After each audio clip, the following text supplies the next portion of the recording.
आपके लिए भी होपोनोपोनो काम नहीं कर रहा है? होपोनोपोनो प्रेयर क्या आपके लिए भी काम नहीं कर रहा? सो जानते हैं इसके बारे में, होपोनोपोनो की पावर के बारे में, और अगर ये आपके लिए काम नहीं कर रहा तो ये क्यों नहीं कर रहा है ना? मैंने एक एग्जांपल देके समझाती हूँ। कुछ दिन पहले, मतलब ज़्यादा टाइम हो गया, मैंने ये स्टोरी डालना भूल गई थी, मैं बताना भूल गई, शायद दिमाग से निकल गया। ये जो मेरा मेन डोर है ना, इसकी की तो हमारे पास थी, लेकिन वो खुल ही नहीं रहा था। मतलब हमने ऑलरेडी 10 मिनट्स ट्राई कर लिए, खुल ही नहीं रहा। फिर मुझे अचानक से याद है कि चलो होपोनोपोनो प्रेयर कर लेते, हो ही जाएगा, है ना। जब तक मेरे हस्बैंड वो ट्राई कर रहे थे खोलने का, तब तक मैं होपोनोपोनो प्रेयर कर रही थी, और शायद मैंने 5 to 7 मिनट्स किए होंगे। और वो दरवाज़ा जिसको हम इतनी देर से खोलने की कोशिश कर रहे थे, वो आराम से आसानी से खुल गया। उसके अंदर शायद एक कुछ कागज़ फंसा हुआ था, आई डोंट नो कैसे, बट वो उस प्रेयर को करने के बाद वो कागज़ अपने आप बाहर निकल गया और डोर अपने आप खुल गया।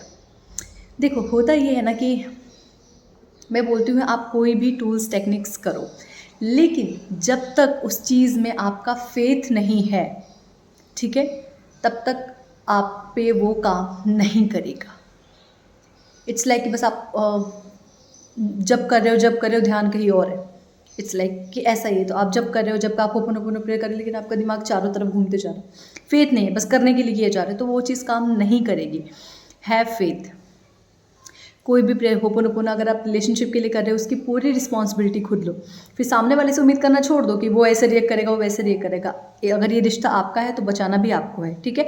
और अगर आपके पास ये थॉट आया है कि आपको होपोनोपोनो प्रेयर करके इस रिश्ते को सही करना चाहिए, तो पूरी रिस्पॉन्सिबिलिटी खुद को लो। फिर सामने वाले से उम्मीद मत करो कि वो क्यों नहीं कर रहा है, वो रिएक्ट नहीं कर रहा है, वो मैसेजेस नहीं कर रहा है। आपने चूज़ किया है ना रिलेशनशिप को हील करना, उसको वापस से अट्रैक्ट करना, तो काम किसका है? आपका है। मैं कहती हूँ होपोनोपोनो फर्स्ट डे से लेकर 10 डेज तक करो। रिश्ते का है, अगर आपको लग रहा है कि 10 डेज से नहीं हो रहा है, बढ़ा दो थोड़ा, 15 डेज, 20 डेज, 21 डेज तो करना ही चाहिए।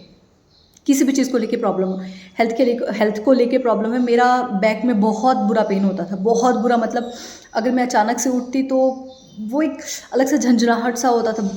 मतलब मैं वो पेन बता नहीं सकती। मे बी सर्वाइकल जो भी था, पर मैं डॉक्टर के पास नहीं गई। मुझे पता है कि मुझे दवाइयाँ बिल्कुल नहीं पसंद है, डॉक्टर के झमेले में मेरे को पढ़ना ही नहीं होता।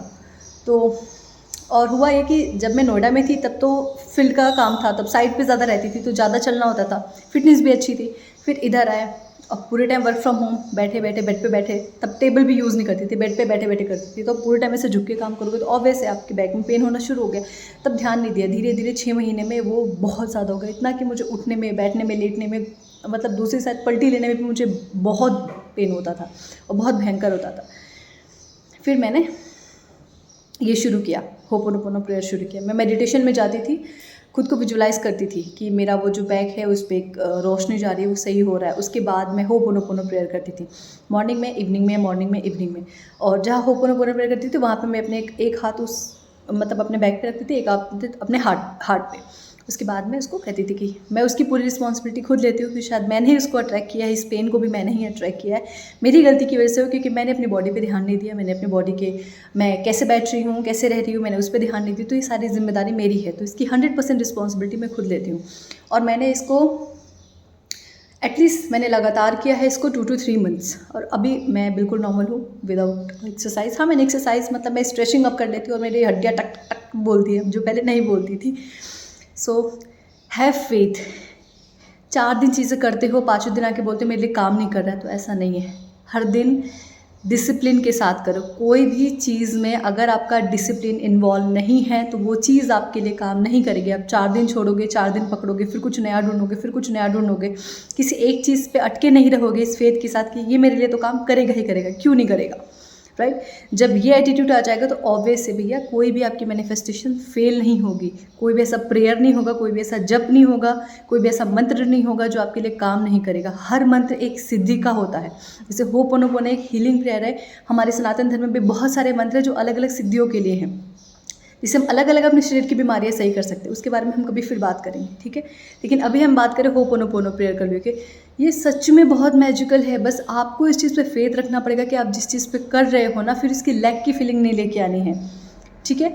ऐसा नहीं कि मैं होपोनोपोनो प्रेयर कर रही थी तो मेरा बैक दुखता नहीं था। अगर मैं बैठ के मेडिटेशन कर रही हूँ तो उसमें भी मुझे वो पेन होता था, लेकिन मैं उसको इग्नोर करती थी। और जितनी बार मुझे पेन होता है बोलते I am sorry, please forgive me, thank you and I love. मैं उतने ही प्यार से उसको बोलती थी जितनी बार वो पेन होता था। मैं होपोनोपोनो मॉर्निंग और इवनिंग में तो करती थी, लेकिन जब भी उसको पेन होता था मैं उस पर हाथ रखती थी, बोलते I am sorry, please forgive me, thank you and I love you. मुझे पता है कि इसको भी प्यार की ज़रूरत है। हर होपोनोपोनो एक ऐसी चीज़ है ना कि क्या बोलते हैं वो, मतलब जहाँ से एनर्जी बिल्कुल जा चुकी हो उसमें भी वो जान डाल देता है।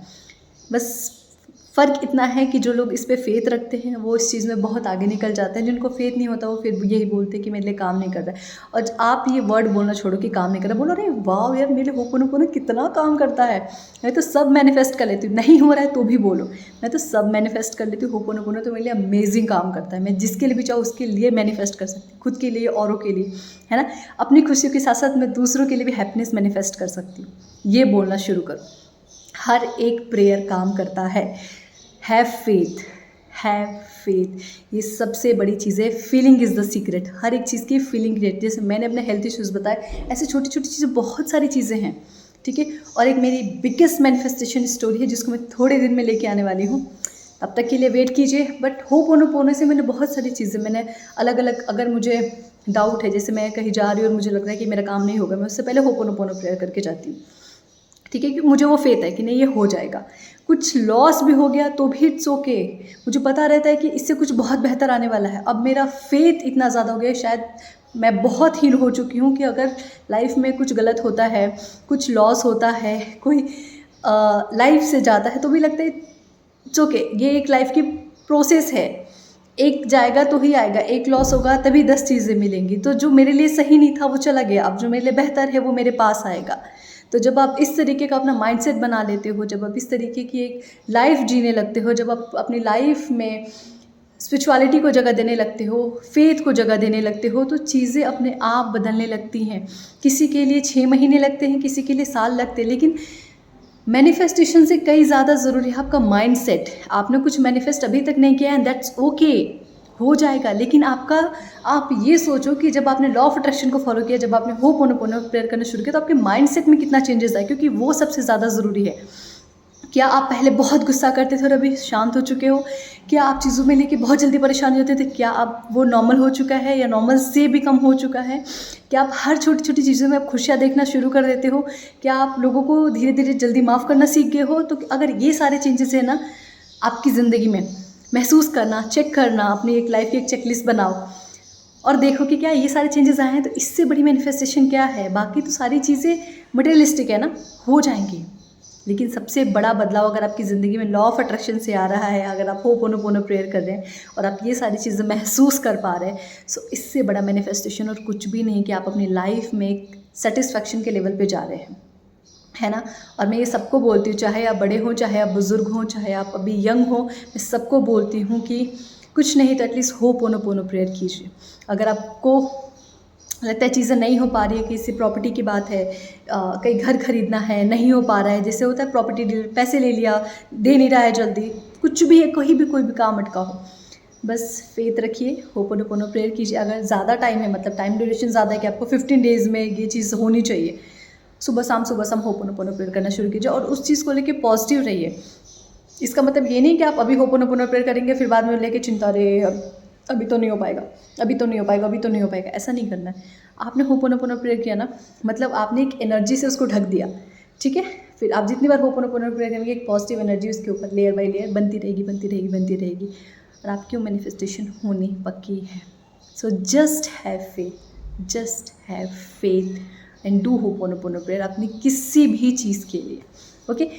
थैंक यू सो मच मुझे सुनने के लिए, I am so grateful. And do ho'oponopono prayer, have faith, खुद से कनेक्ट होइए, खुद को सबसे फर्स्ट पे रखिए, खुद को सबसे ज़्यादा प्यार दीजिए, क्योंकि आपका प्यार का पहला हक आपका खुद का है, ओके, खुद पे है। तो खुद को बहुत सारा प्यार दीजिए, अपने आसपास, अपने सराउंडिंग, अपने आसपास के लोगों को भी बहुत बहुत बहुत सारी ब्लेसिंग्स, बहुत सारा प्यार दीजिए।